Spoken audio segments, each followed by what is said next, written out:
Hello everyone and welcome to another episode of Keyforge with Kevbot, the series dedicated to making you guys better Keyforge players. So I have a really cool video in store today, guys. We're going to be talking all about the Mulligan. So I've been noticing a lot of players on the Crucible Online, the platform I play on, who are not really playing their first couple turns optimally, and I wanted to let you guys in on some of the strategies I've been using personally and having good success with. So the first and second turns can often decide the flow of the game and really the outcome of the game. So you need to have a good game plan for those first turn or two if you want to be winning more games of Keyforge. So firstly, I just wanted to talk about some of the rules surrounding the beginning of the game. So the last two steps to starting the game include drawing cards and then the Mulligan. So the first player is going to get to draw 7 cards while the second player is going to get 6. Then each player has the opportunity to mulligan once in turn order. So the first player mulligans, and then after that he resolves, then the second player mulligans. And mulliganing includes discarding your entire hand and then drawing up to 1 less than your starting hand size.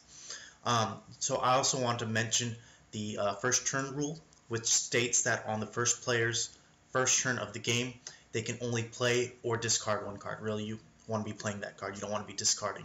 But all these rules are in place to help balance the advantage accrued by going first on Keyforge, since there is an inherent advantage to having the first play of the game.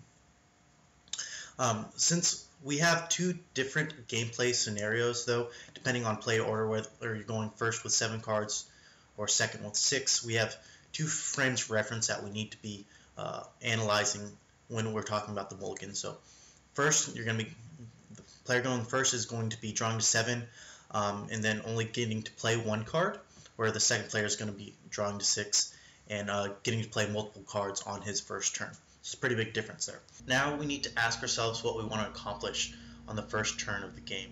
Now this is a really complex question and is really going to be dependent on the deck that you have, especially in a constructed format where you've been perfecting your play with your own deck. But I usually have 3 goals for the first couple turns.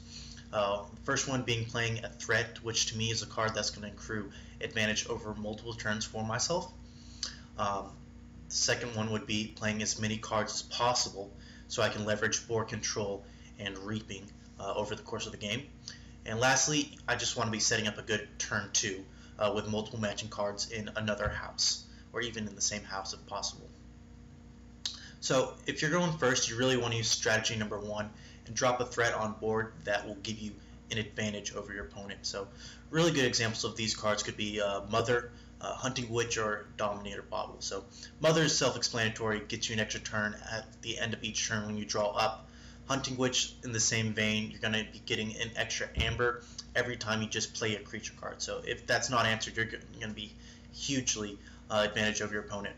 Now Dominator Bauble is a little bit different since it's an artifact, but by being able to use its action ability multiple times whenever you're calling out House Dis, you get to use other cards on board that could possibly get you some extra value there.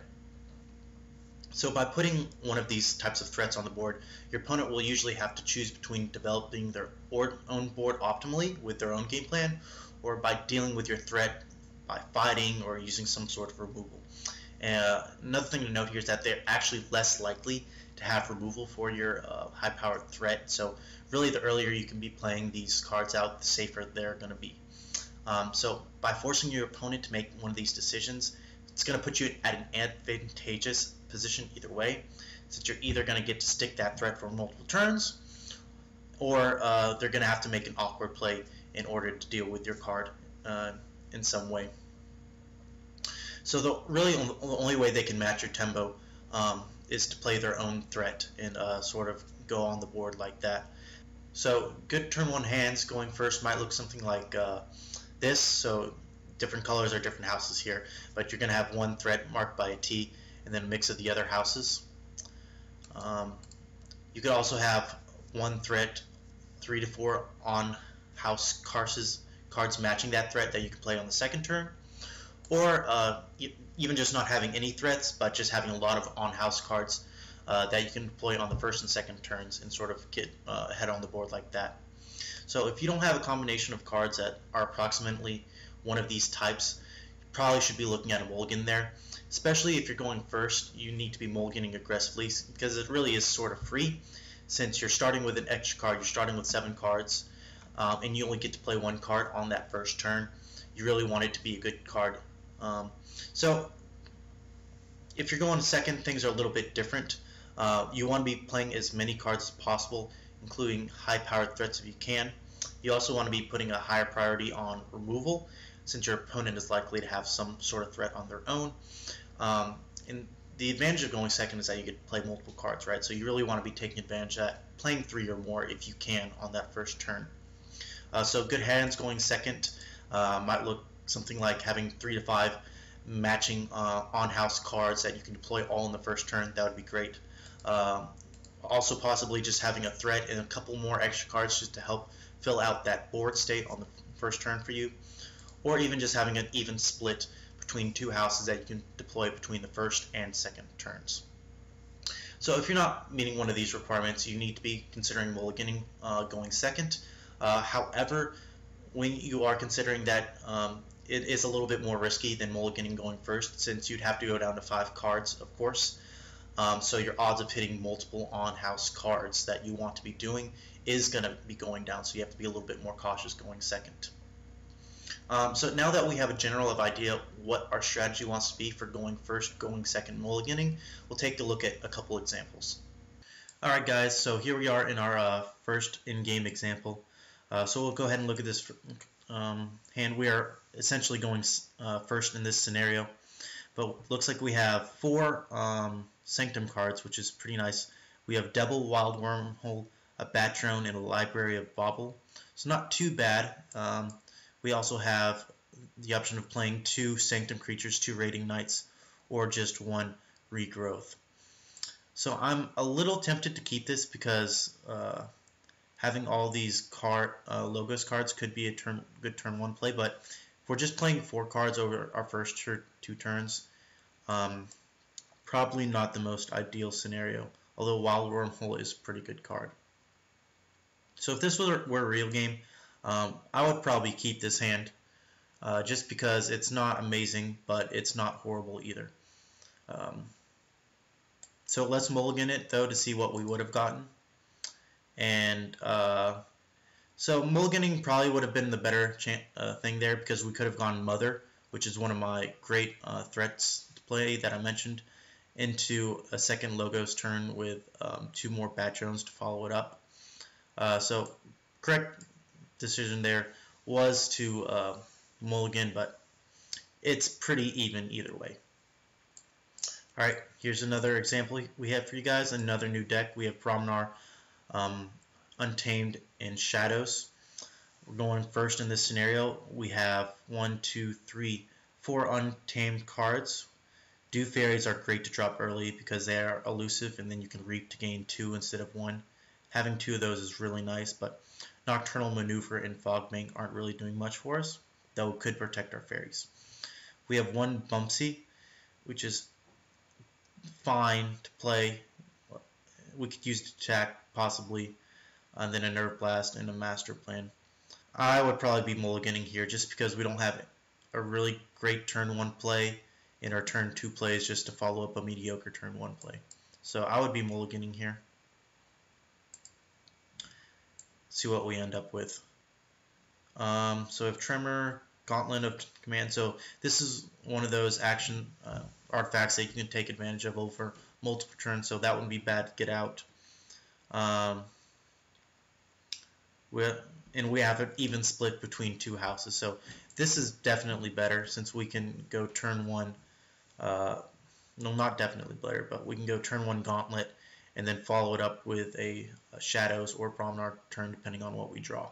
Here's our last example for going first. We're in Untamed Promenade Logos here. Looking at this hand, we have 1, 2 Untamed cards, 1, 2, 3 Promenade cards, none of which are really doing anything on the first turn. Then 2 Logos cards.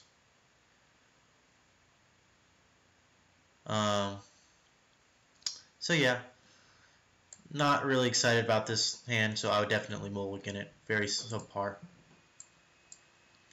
This one, decent Bromnar, especially having Gengar Chieftain and another Bromnar card. That would be a decent turn 2.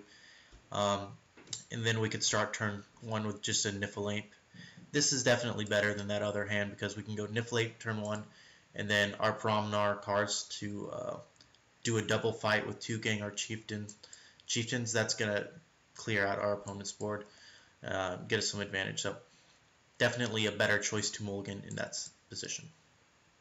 Alright guys, so we're actually in here against an opponent to do our gameplay scenarios for the going second. We'll take a look at this hand. We've got 1, 2, 3 untamed cards, none of which do anything. A removal spell and logos, a creature, and then 2 creatures. So it's nice to see an even split, but none of these untamed cards are really anything good to get out early.